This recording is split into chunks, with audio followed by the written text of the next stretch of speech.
The third weekend back at the ballpark in Kansas and Missouri for USSSA action was jam-packed. Midwest Sports Productions and KC Sports put on 5 events, and we have the inside scoop on all of them. Welcome to USSSA Midwest Network News. I'm Chucky Kemp. And I'm Michelle Roberts. After the Highlight Zone and Game of the Week, we have an exclusive interview with Diamond Club in our Academy Spotlight and a story of strength and faith that will definitely leave you inspired. First, let's find out how the teams fared on the diamond this weekend. At the KC Sports Spring Classic NIT, Prodigy Baseball Academy taking on the Springfield Mavericks in the 10AA championship game. Before this tournament started, Prodigy had not won a game when scoring less than 9 runs this season. That nearly held true this weekend, with them picking up their first win 7-6 and breaking the trend. But the bats were still pretty hot. In the championship Sunday, they ran into a Mavs team that hadn't scored less than 4 in any of their 6 games this season. But the Prodigy Arms came through when it counted. They win the 10AA championship over the Springfield Mavs 9-2 and improved to 12-9 on the season.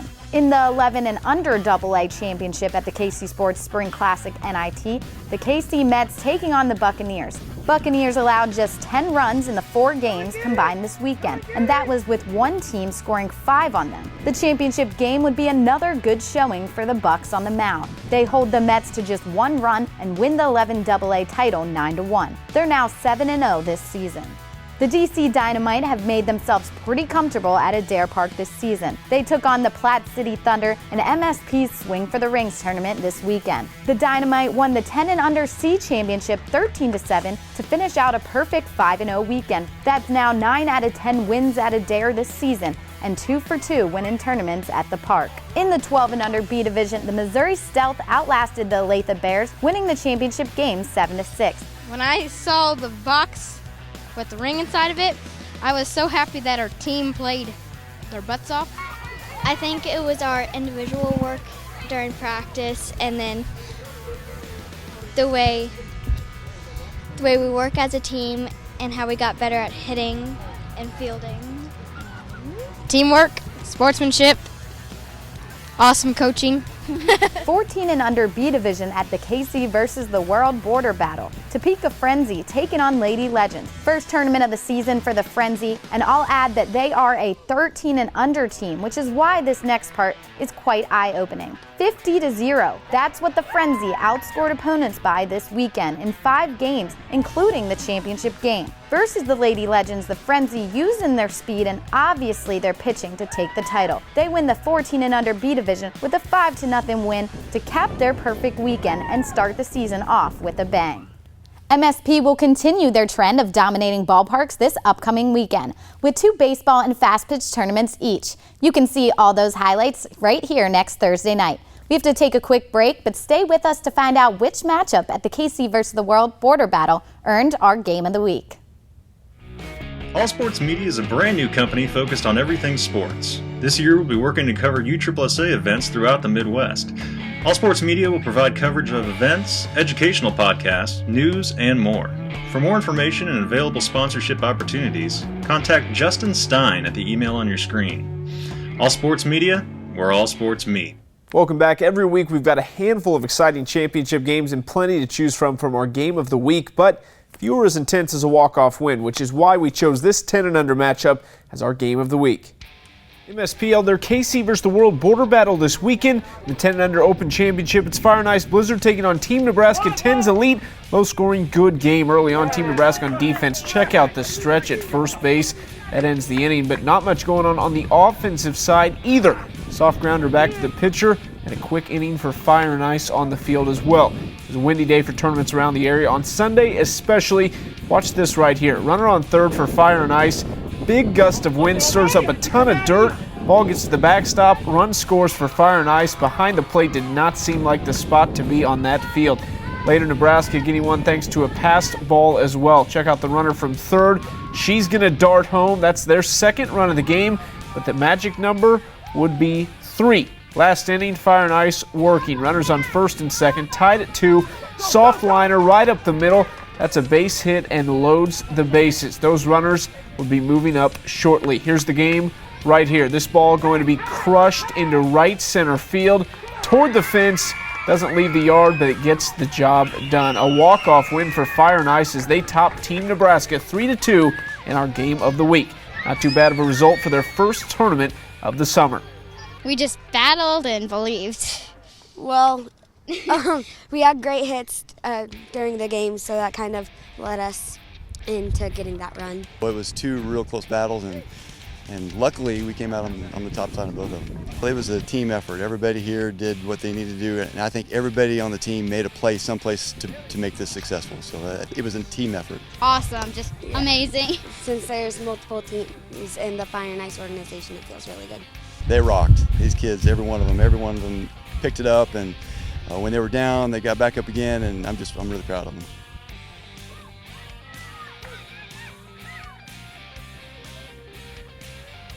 That's all for our Game of the Week segment this week. Tune into every episode throughout the summer to see if your team lands in this segment right here. We'll be right back. Midwest Sports Productions creates a unique atmosphere that allows youth athletes to grow on and off the field. Themed and benefit tournaments such as the Hawaiian Hip Fest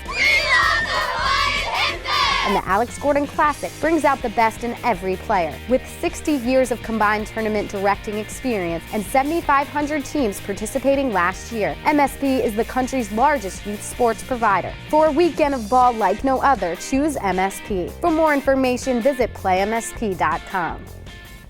After the final out was recorded and all the championship trophies were given out, both 12B Swing for the Ring championship teams joined together in support of the catcher on Demon's Fast Pitch. I believe, you believe, we all believe in Ella. I believe, you believe, we all believe in Ella. There's a lot of mixed emotions. Of course, she loves the game. I love to watch her play. It's great to see her play since she's been in remission. From the summer to 5th grade to 6th grade, I was diagnosed, and then at the beginning of 6th grade year, I was in remission, and now I have it again in my spleen, and we're trying a new drug to see if I can get rid of it for good. But she's out here catching because softball is her world. We play ball to stay alive. And that's what we're doing against cancer. We're fighting against cancer. It has really given her something to look forward to strive for, to regain her strength. It's her home. She loves these girls like family, and it's kind of been her rock. It's really nice to be able to focus on softball and not have to go through cancer alone and have my whole team to support me. Ella Strong is she's just got positive attitude, and she doesn't hardly complain. Makes me nervous sometimes for her to play because she won't say when she's getting tired and when she's not feeling good. So she's kind of carried the team through too. They carry each other. You can visit Ella's Fight page on Facebook to show your support. Ella, the entire USSSA organization is behind you. You've inspired us all to be Ella Strong. We'll be right back. With more than 20 years of experience putting on high-level events, there's no better choice for your team than KC Sports Tournaments. Get the best experience and exposure this summer by choosing USSSA and playing KC Sports Tournaments all season long. Don't miss out on a chance to compete against the best while getting an outstanding tournament experience. We've got events happening right now and all summer long, including our Memorial Day Dual Super NIT, which will once again be broadcast live on MLB.com. At KC Sports, we pride ourselves on making your tournament experience something you'll never forget. Visit kcsports.org for more information. Welcome back to our Academy Spotlight segment. This week we're joined by Diamond Club Academy. We've got Rob Lauren here and Jason Walker from Diamond Club. We'll start with the veteran. Rob, tell us a little bit about Diamond Club Academy. We've seen them out there quite a bit this year, but tell us, when did you guys get started? What was the thought when you did start up? Yeah, so basically 2013 marked my 10th year as a competitive manager, and we had 2 or 3 teams that I had either been the head coach of or was coaching, helping out, and we had a couple of dedicated parents, a couple of dedicated coaches that started the idea of, well, what does the Northland not have that we need, and what can we do to fix that, basically, or offer that to people who might not be able to go down another avenue. that's kind of how Diamond Club started, through my relationships with the Northland Sports Alliance, KC Sports, and Kansas City Parks. It kind of started, well, how are we going to do this? Are we going to do this with our teams, or how are we going to? And we basically recruited coaches that we saw that we liked the way that they, taught the game, that they explained things to the kids, and we started 2013, 2014. We were smaller. We just had the 3 or 4 teams that I was involved in, and then 2014, the winter time, is when we really focused on expansion. This experience it seems like created a lot of opportunities. You guys have grown. You've brought in softball. Can you talk about that decision a little? We decided that our next step to really kind of try and become, one of the predominant academies around was to start a fast pitch division, and so we went to Bruce, which is the head of the softball side. Jason is the actual director of the softball side, and we went to Jason and we kind of sat down and we said, how do we want to structure this? What do we want to do? And from there, they kind of adapted the same model we did: go after quality coaches, find someone that believes in what we believe in, and bring them in and set forward with that. And Jason, I'll go to you now. I mean, what's that process been like, that they come to you with this responsibility? Obviously, you said the relationship was already there, but you get this. What's that been like for you in the growth of the softball side of things? Well, the first word I can attach to it is a whirlwind. It really was a whirlwind. It was definitely an honor to have Rob come to us. And in the first meeting, it was, I know what you guys do. I know what you stand for. Our things line up. We want to do this. We jumped in. We had 5 teams in the fall initially. We're at 14 now. It has just taken off and doing exactly what Rob said, looking for good quality coaches that do things the way we want to do them. And how about this new facility? I mean, that's a game changer, isn't it, to bring in that facility? Can you talk a little bit about when you guys developed the facility, when you Absolutely. reached out to that? Yeah. And my dad does private hitting lessons, and he had an indoor space for a couple years, and it was very, very small. It had enough room for 1 cage. It wasn't at 43 feet even. There was kind of a space that Rob would give pitching lessons on the side, and that was it. We were constantly needing more space. There was a woman's workout facility on the other end of it to share the rent, and finally he took the plunge, and in January of this year, on New Year's Day, we moved over to this huge new space. It's already not big enough, but that's okay. We've got plans, but it's been a really good asset, and it's really nice to get indoors when we need to work out through the winter and to help give the girls and boys, the extra edge that they need. Guys, congratulations. Thanks for coming in. Rob Lauren, Jason Walker of Diamond Club Fast Pitch. They are our Academy Spotlight for the week. We'll be right back.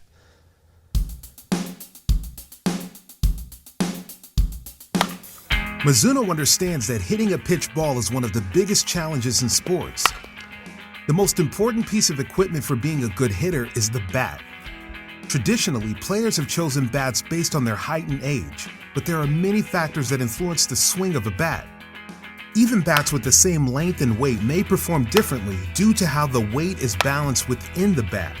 Depending on your individual technique, you may want a longer or shorter bat, a heavier or lighter bat, an end-loaded or balanced bat.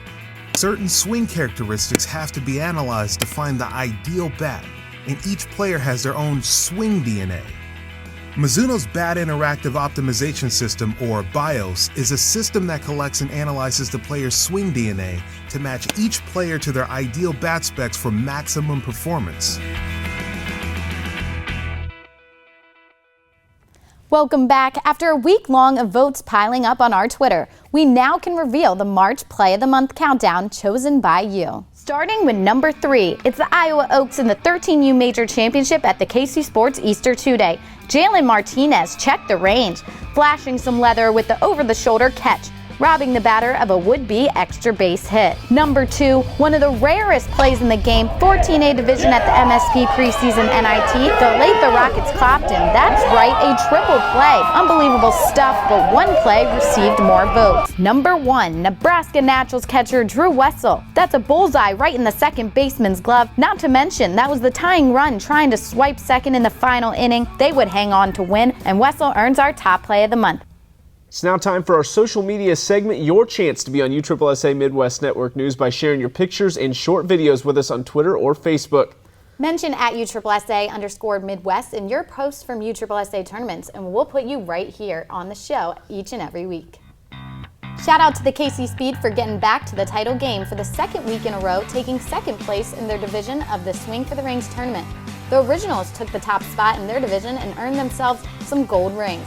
And check out the Rockets showing a little attitude between games during their successful weekend. And a couple teams taking part in the KC versus the World Border Battle. KC Storm finished in the runner-up spot of the 12A division. They're off to a great start this season. And the Olathe Rockets won the 14A division. Thank you to everyone for sending their pictures in this week, and don't forget to send them every week on social media.